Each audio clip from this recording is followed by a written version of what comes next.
Hello दोस्तों, मैं उदय डागर आप सभी का फिर से स्वागत करता हूं आपके अपने चैनल एग्जाम न्यूज बाय उदय सर में। दोस्तों, हरियाणा सरकार के द्वारा कुछ बागवानी फसल से नए आंकड़े जारी किए गए हैं और भाई अच्छे आंकड़े हम कह सकते हैं। एक योजना के तहत जिलों का चयन किया गया भाई, ठीक है ना। तो किस बागवानी फसल के लिए भाई किस जिले का चयन हुआ, ऐसे सारे प्रश्न इसमें हम कंप्लीट करेंगे। और साथ के साथ इस वीडियो में आपके कुछ करंट अफेयर के प्रश्न हैं, जो अच्छे प्रश्न हम कह सकते हैं, वो भी कंप्लीट करेंगे।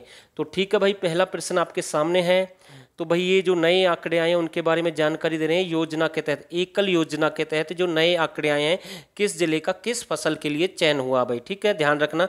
तो पहला प्रश्न ये है, हरियाणा सरकार ने बागवानी विभाग की स्थापना कब की। तो भाई ये आपकी 1990-91 में की है, ध्यान रखना। और ये जो बागवानी विभाग है इसे कृषि विभाग के साथ मिला दिया गया है इसके बाद, तो ध्यान रखना। वैसे इसकी स्थापना कब हुई थी, 1990-91 में हुई है। तो इम्पोर्टेंट प्रश्न मैं कह सकता हूँ।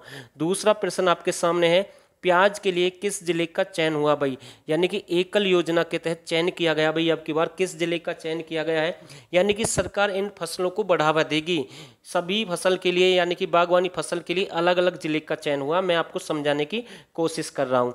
तो प्याज के लिए भाई किसका चयन हुआ, अंबाला का हुआ भाई, ध्यान रखना, पूछ लेगा भाई।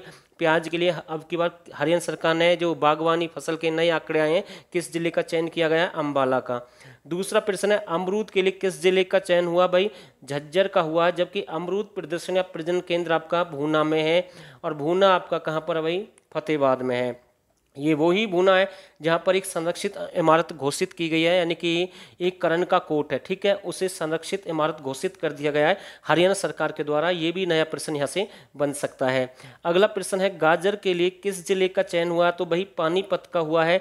और एचएससी ने एक बार पूछा था भाई हरियाणा में गाजर सबसे अधिक कहाँ पर होती है, तो रेवाड़ी आंसर माना गया, तो ध्यान रखना। और गाजर के लिए किस जिले का चयन हुआ भाई, पानीपत का हुआ है।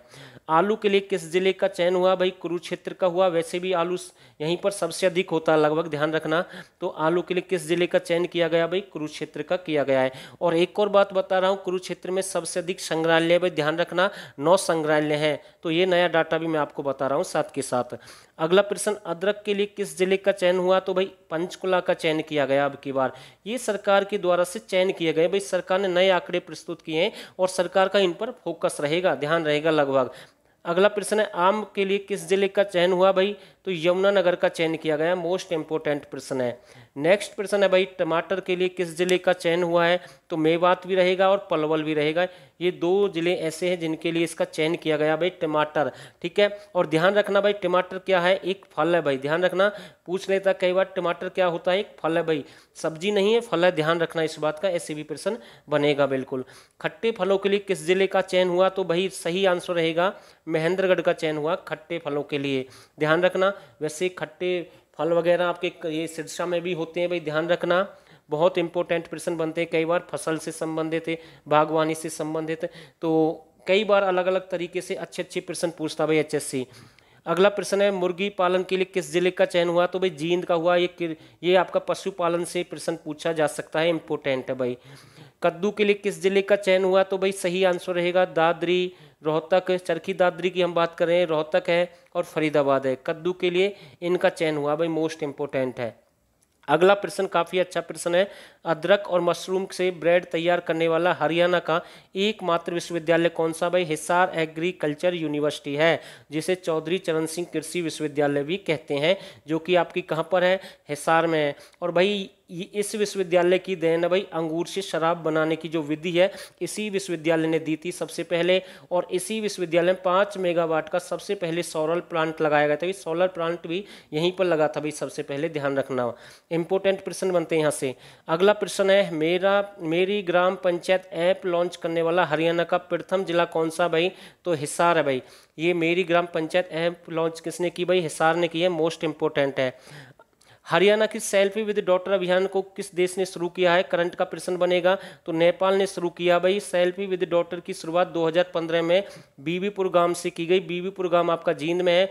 और सुनील नाम के एक सरपंच ने इसे शुरू किया था, अपनी बेटी के साथ सबसे पहले उन्होंने सेल्फी ली थी। और इसका जो ब्रांड एम्बेसडर है वो भाई अनवी अग्रवाल है, ठीक है भाई, ध्यान रखना, मोस्ट इंपोर्टेंट प्रश्न है ऐसे।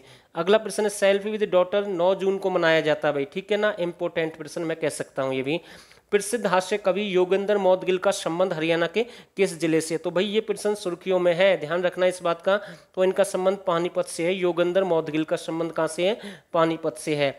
और मौदगिल एक हास्य कवि है और इनकी जो अंतिम लाइनें थी वो बहुत ही अच्छी लाइनें हैं और एचएससी ऐसे प्रश्न अक्सर एग्जाम में पूछता है। तो भाई ये लाइनें आपको याद रखनी है।